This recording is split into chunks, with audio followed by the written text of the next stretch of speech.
Hello and welcome to Dharma with Kai. You're going to get excited when I tell you there is no personal disclaimer to this episode that you're listening to today. However, this information is not to get used in any litigations or as a way to provoke a person that you are wanting to get rid of or test the waters. As a person that has been in the field of criminology and other neurosciences, trauma, emotional learning, and restoration, I'm going to back into why I am doing this podcast series and work in therapy. I have on my hat today, not because I'm plotting or planning on how to get away with murder, harm, or anything acting in discordance to the law or policies. I never do that much to defy or commit acts of unloyalty. I am no Annalise Keating or Olivia Pope. Fostering a sense of connection with charisma, having work ethic, loyalty, diligently remaining ethical is important. We say, however, it is impossible with false identities, aliases that exist today, and the cost doesn't even translate to currency. That is why I am doing this work. I'm not going to address the idealization of what the expected life that I was supposed to lead out is. The purpose of Dharma with Kai is to give myself, outside of my practitioner work, a chance and opportunity to share valuable experience that encourages a sense of wellness and an avenue to listen to perspective healing. You have to learn how to navigate these interruptions in your life alone because there are too many variables that unhealthy people have the ability to insert into your life at any given moment, making everything detrimental. Don't ever regret healing and doing the correct things that you need to for yourself. Give those in your life a farewell and stop fixing the feelings of others. I gave others in my life a farewell. No, this doesn't happen directly. You internally know within yourself, in your mind, when you're done with someone or when someone is no good for you.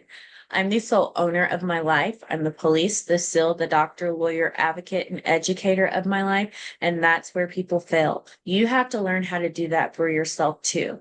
You have to be your own owner of your life and make the appropriate decisions that even the most trusted individuals in your life reached to obtain gain over you.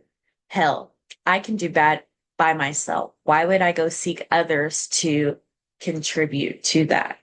I think what provides more clarity to others is to allow honesty and tell you that I have had to dive away to analyze and look at these narcissistic relationships through a different lens. And there's no way to do this with so many distractions. I had to give myself a chance to allow others to start and for myself to begin to move on from hurts and pains.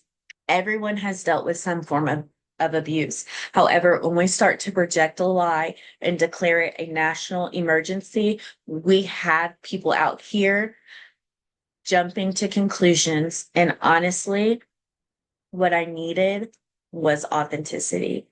I couldn't provide an overarching lie or masterclass on how to conquer living in today's world.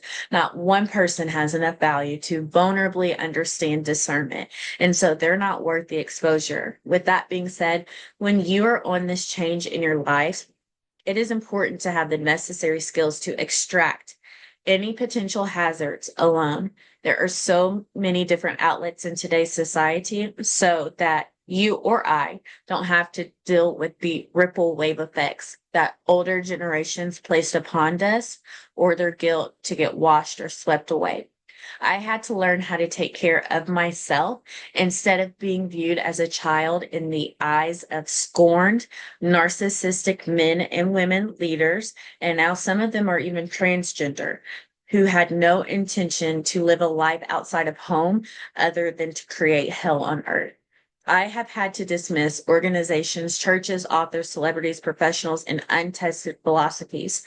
This is why I don't recommend support groups. As I mentioned in a text that I read, it's not you, written by Dr. Romani. It is outrageous that a simple "How are you?" is unable to happen in a sincere approach that some are listening have never had the opportunity to answer that question without having to get overlooked at as an entire unit or support system for the narcissist. I had to cancel the show to Oprah and generational battered individuals. It was unhealthy. I would rather have less than one hand of healthy people in my life than a full population of unhealthy relationships feeding a toxic script on how to live. It was more important to gather the necessary kit to not diagnose another war on culture during my healing than to have a wish for things that don't align with the process of diversity, equity, or inclusion. I'm coming out with a series on this in the upcoming year, and I'm so excited whether it offends others or not. If you have sensitivity when it comes to cultural trauma or controversial issues, this series on criminology, narcissistic relationships, and healing is not for you because I have to produce the truth. I'm not an expert in many areas. However, I am a witness of how discovering yourself, not buying into the areas and investing in yourself is where the work is. That I am an expert on. I think more than anything, I needed to take time away from everything and get real.